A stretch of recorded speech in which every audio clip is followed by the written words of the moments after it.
Hare Krishna. Thank you very much for coming this evening to have the wonderful darshan of Lord Krishna and to participate in the chanting of the holy names of Lord Krishna, as well as to hear some wonderful messages about Him. This is actually the success of life. If we can simply pass our days and years serving Lord Krishna, chanting His names and becoming His pure devotees, then our life will be successful. The topic for today's lecture is going to be how to become wealthy. And you may think, well, that seems rather odd. We have come to a temple and here they're talking about how to become wealthy. Well, it's not really strange if we consider what real wealth really means. The pounds, shillings, pence of this world, how far will it get us? How far can it protect us? Real wealth is that which has lasting value. Let's say someone gave you a huge suitcase of currency notes which were very big in denomination, and you were told that actually by tomorrow it's going to lose its value and become nothing. Confirmed. So, what would you do? And these things have happened in history. During the Second World War, there were occasions in different countries when people would go out to buy a loaf of bread with a whole suitcase of notes, because that's what it would cost to just buy a loaf of bread. The value of paper currency or any form of currency had diminished so much, it practically had no value. And if you kept the suitcase of notes down, it was likely the suitcase would be stolen, not because of the contents of the notes, but because the suitcase was valuable, not the notes in the suitcase. So people would have their eye on the suitcase rather than the notes. In any case, the wealth of this world will perish. Today it appears valuable, but tomorrow it's gone. So therefore the intelligent person asks the question, what is real wealth in this world? One time, when Chaitanya Mahaprabhu was traveling in the holy place of Navadvip, he came across a very great devotee of Lord Krishna. His name was Sridhar. This Sridhar was very, very poor. He made his livelihood by selling banana flowers, fruits, as well as the trunks and leaves and so on. He earned a very, very meager income. And with whatever little money he had, he would spend 50% of it for the worship of Mother Ganga. And then the remaining amount he would spend for his own maintenance. His house was not really a house at all. It was a small little cottage. And there were holes in the roof. He practically hardly had any vessels. He didn't have anything to cook with. So his clothes were torn, but still he was completely satisfied. He would chant the holy names of Lord Krishna day in and day out with a lot of gusto and enthusiasm. So much so that his neighbors would start thinking that this man Sridhar is creating such a nuisance for us. He chants the names of Krishna all day and night. Perhaps it's the pangs of hunger that's making him shout out the name of Krishna so much. So they would criticize poor Sridhar. When Chaitanya Mahaprabhu came there, he started joking with Sridhar. He said, Sridhar, why are you worshipping this Lord Krishna? What has he given you? Just see. You have practically no house to live in. Look at the holes in your thatched roof. Look at your clothes. Your clothes are in tatters. You hardly have anything in your house. It's not even a house. And just see your neighbors. They are worshipping Chandi, Durga, Kali. And just see how Durga is blessing them with so much money. They have become so wealthy. And what's happened to you? So Sridhar replied that, my dear Brahmin, please remember that whatever wealth or poverty we experience in this life, whatever happiness and distress we experience in this life, is all a result of activities we have performed in the previous lives. This is our karma. So the intelligent person learns to be satisfied with what Providence has in store for him. One should not become dissatisfied, because this leads to disturbance in the mind. One can never be happy. Even if one has the entire universe at one's disposal, if one is not satisfied with what one has right now. So therefore, even the king who has a big palace and much wealth and a big kingdom has his wealth and happiness destined for him, and so does a little bird sitting up here on a tree, and so does a poor person like me. So even though my house may not be very big, but at least it's a house. Even though my thatched roof may have some holes, but at least it's a roof. My clothes may be in tatters, but at least they are clothes. My vessels may be in poor shape, but at least I have something to cook in. And I manage to eat. I manage to survive. So I'm not in any anxiety, even though I'm very poor. In this way, Chaitanya Mahaprabhu and Sridhar had a nice discussion. And then Chaitanya Mahaprabhu said, Sridhar, actually you are a very wealthy person. You have a lot of wealth that is stored away somewhere, stashed away, and you are hiding it from the world.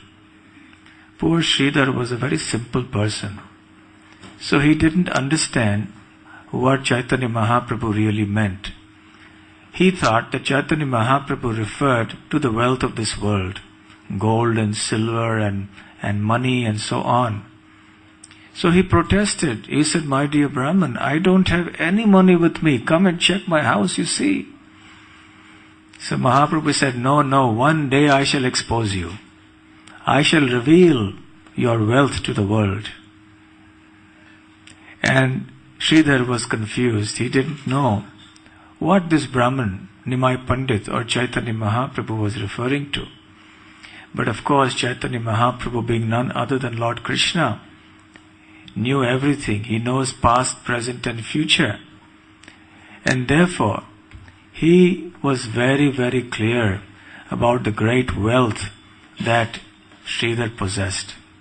That wealth was the wealth of Krishna consciousness. It was the wealth of great devotion to Krishna, which can never be taken away at any point in time. If we leave our bodies, if we die today with £1 million, there is no guarantee that we will be born again in a family that has £1 million. There is no guarantee even that we will be born in a human species. We may get a lower birth. So therefore the wealth of this world is there today and it is gone tomorrow. Whereas spiritual wealth that we acquire by becoming pure devotees of Lord Krishna remains with us forever. Even death cannot take this wealth away from us. Now we may ask, why is devotion to Lord Krishna real wealth? How is it like gold and silver and money and houses and property and so on? Well, let's look at it like this. What do we want money and gold and silver and so on for? Because we think is going to bring us a lot of happiness, isn't it? We want to purchase all the good things that money can purchase. We want a nice house, we want a nice car, we want nice clothes, we want nice food to eat. We want so many luxuries that money can bring us, with the hope that these things will actually make us happy. But then the experience is that these things don't make us happy. Rather, they do not extinguish the blazing fire of desire in our heart. And we keep wanting more and more and more. No matter how much we have, we still want more and more. This is the problem today, that people are not satisfied with what they want, with what they have, and therefore despite having so much money, they are dissatisfied. And a person who doesn't have money is always hankering for more money as well. So whether we have more money or less, everyone is unhappy. Because money is not able to purchase real happiness. On the other hand, when we worship Lord Krishna and become His pure devotees, that devotion, which is called Bhakti, brings real happiness. It brings so much happiness to the devotee that the devotee considers all the pleasures of this world as being completely insignificant, like straw on the street.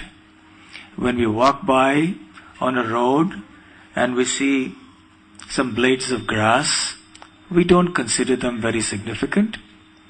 So also a devotee of the Lord experiences so much bliss in serving Lord Krishna that he or she is not at all attracted by the glitter and glamour, by the razzle-dazzle of this world. This razzle-dazzle bewilders everyone who is not a devotee of the Lord. But a devotee understands that this razzle-dazzle is simply an illusory show. It can never bring us real happiness. I'll tell you the story of a little prince. The name of this prince was Dhruva.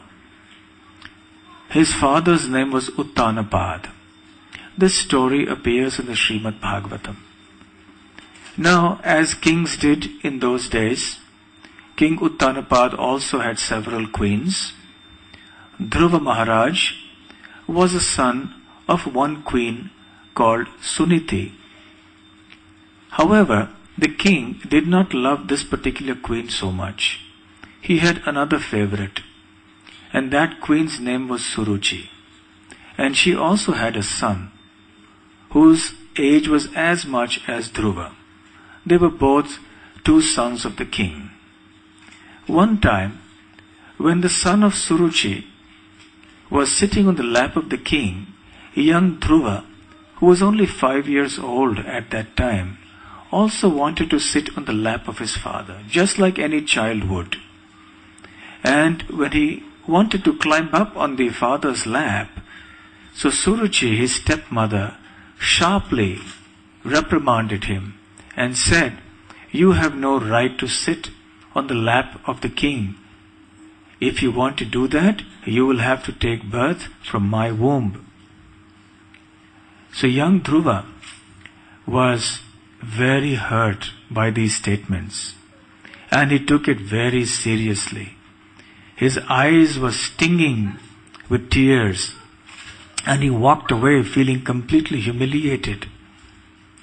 Now you have experienced that when there are small children, they don't take any reprimand very seriously. Even if you call them ill names, you spank them, you punish them, then they are back to normal in a few minutes.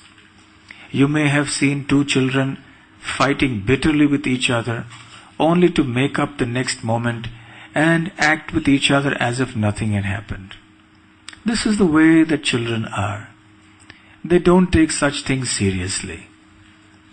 But Dhruva Maharaj took the matter very seriously, because he was a Kshatriya.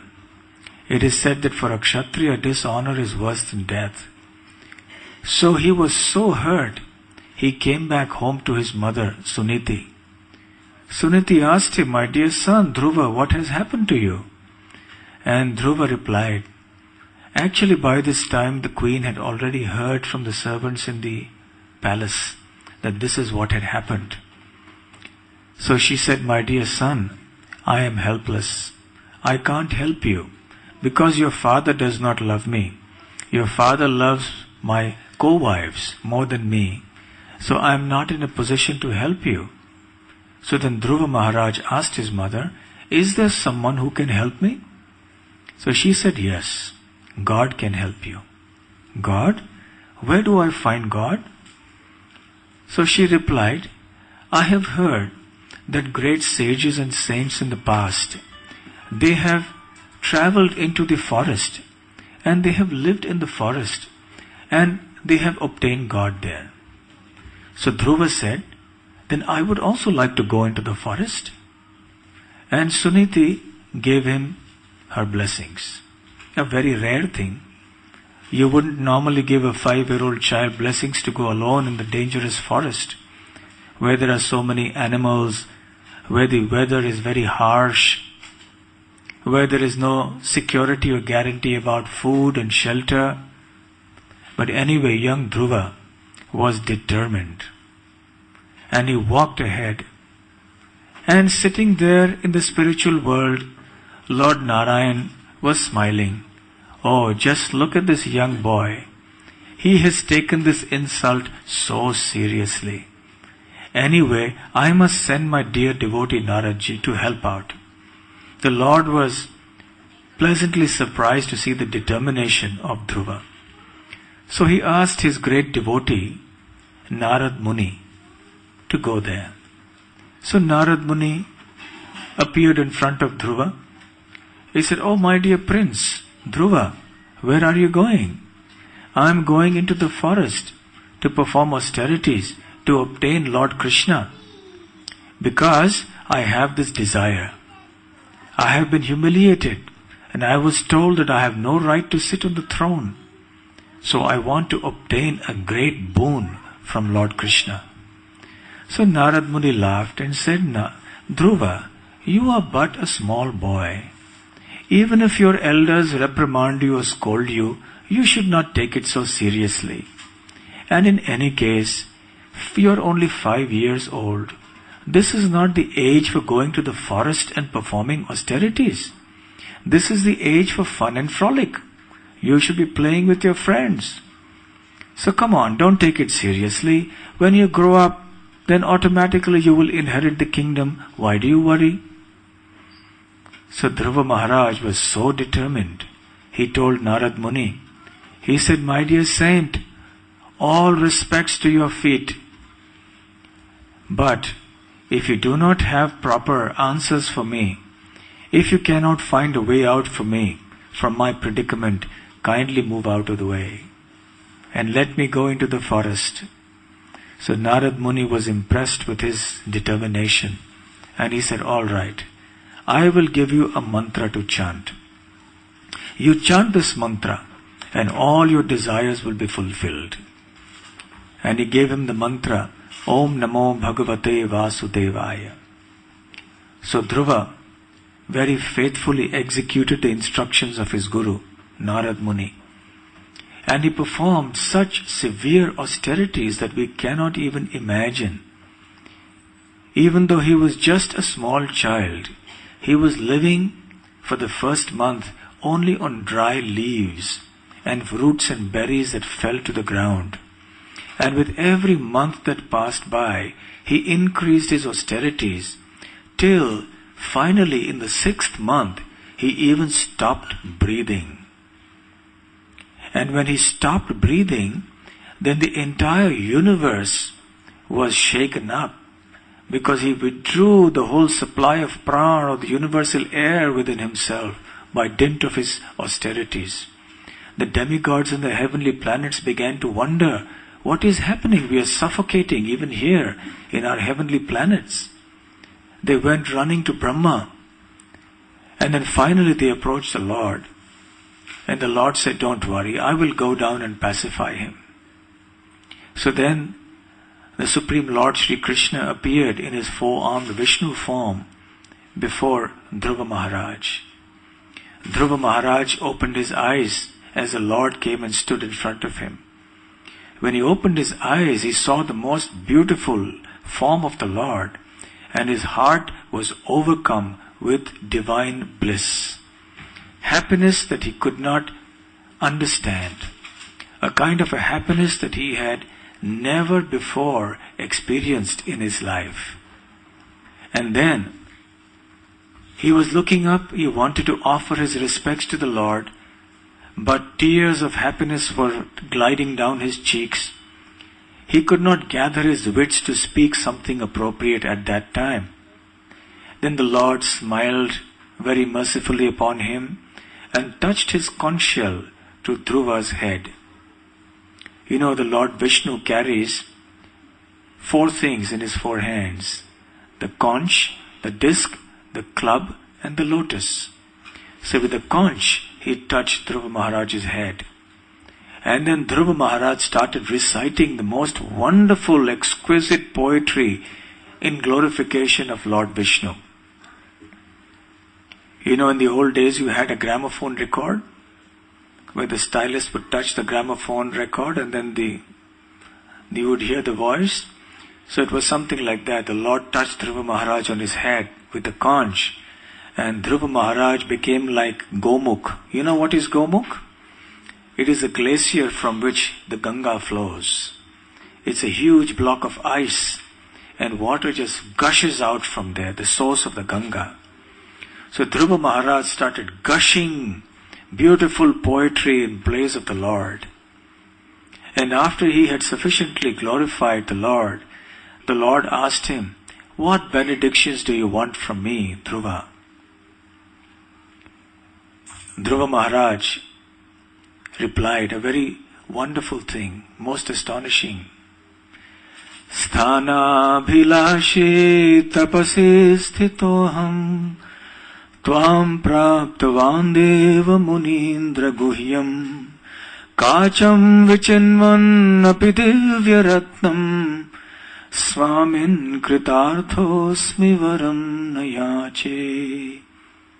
He said, "My dear Lord, I situated myself in penance just to obtain a kingdom that was bigger than the kingdom of my great-grandfather Brahma, the creator of the universe. And because of this penance, I have now obtained you, who are most difficult to obtain even for great sages and demigods. But now that I have had your darshan, that I have had your audience, I am seeing you in front of me. Now I am feeling that I have obtained a priceless celestial jewel, in front of which even kingship or lordship over the entire universe appears just like broken pieces of glass. And therefore, my dear Lord, I am fully satisfied now. I don't want to ask you any more benedictions. Just your audience is sufficient for me. I am fully satisfied. The happiness that I am experiencing simply by seeing you is incomparable. Even the greatest riches and the power and the prestige of this world, all the comforts and luxuries of this world that people hanker for, are all utterly insignificant in comparison to the happiness that I am now experiencing." Dhruva Maharaj, by the grace of a great devotee like Narad Muni, who was his guru, was fortunate enough to obtain personal audience of the Lord. He experienced this happiness. So we can learn from such examples that if we also follow in the footsteps of great devotees like Narad Muni and follow their instructions, then one day we will also have that great fortune of developing pure love for the Lord and actually being in the personal association of the Lord. What a great fortune it will be. And the kind of happiness we will experience there, we cannot imagine now. And not only that, we will experience freedom from birth, death, old age and disease. We will return to the spiritual world, to the kingdom of God, never to return here to this material world, which is full of misery. So this is the destination of one who actually learns to serve Krishna with great devotion. The wealth that we will acquire will be the greatest. Because by pure devotion, you will experience happiness which cannot be purchased by the wealth of this world. By obtaining pure devotion to Lord Krishna, you will obtain victory over death, which is not possible to purchase with money and gold and silver and property. This is what you will get when you become a pure devotee of Lord Krishna. Tomorrow is Guru Purnima. It also happens to be the disappearance day of another great saint called Sanatan Goswami.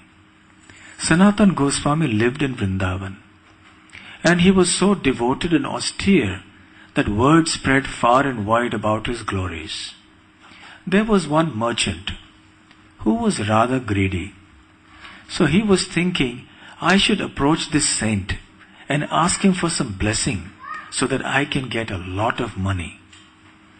So then he approached Sanatan Goswami in Vrindavan. And he said, please give me a blessing that I can become very wealthy.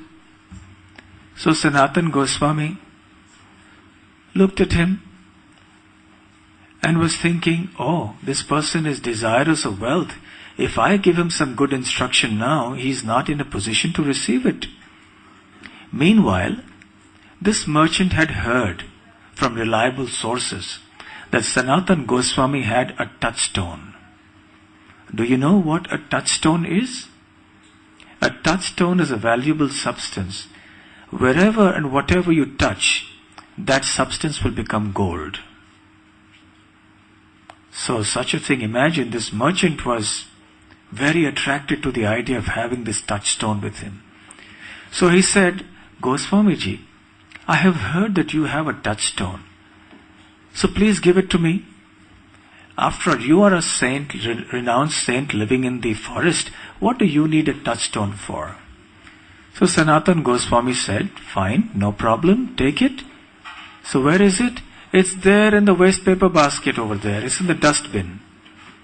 What? It's in the dustbin? Anyway, he was happy to have it wherever it was. So he went there. But he said, okay, so now my blessings upon you. So the merchant was very happy. He took this touchstone back and he became like a man possessed. Everything he saw, he was touching and making into gold. And he had so much gold that time went by. And he had all kinds of luxuries and comforts that gold can buy. But still he was not happy. His heart was still burning with a desire for more and more. And then one day he thought, Sanatan Goswami gave me this touchstone. He had kept it in the dustbin, in the garbage dump. In other words, he must be having something much more valuable than a touchstone. Otherwise, why would he keep this precious jewel in the garbage? So I should go back to him and get that thing which he has. This is the nature of greed for things of this world. However much you may have, you seem to want more. So he went to Sanatan Goswami and said, my dear saint, please give me that thing which you have, which is so valuable that you considered this touchstone as being insignificant. So Sanatan Goswami said, surely, I'll be happy to give it to you. But there is a condition. You must first throw this touchstone in the water of the Yamuna, in the river. What? Yes.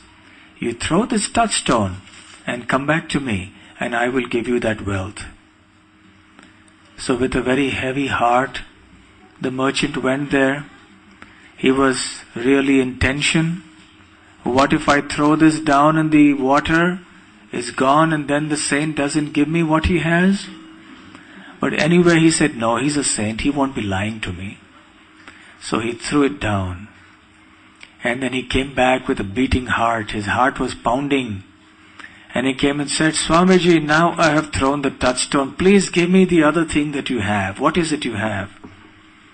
So Sanatana Goswami said, okay, now receive it from me. Here it is. Hare Krishna, Krishna Krishna, Hare Hare, Hare Rama, Rama Rama, Hare Hare. Swamiji, don't joke with me. I have already thrown the touchstone in the water. And then Sanatana Goswami nicely and patiently explained to him how the holy name of Lord Krishna was the greatest wealth in the world, how it would bring him the greatest happiness and eternal life.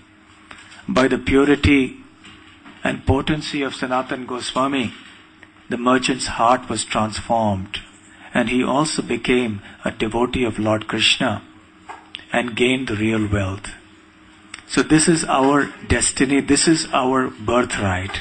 So let us all become very wealthy by turning to Lord Krishna and becoming his pure devotees.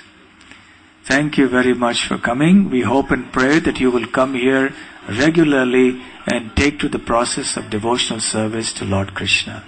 Hare Krishna.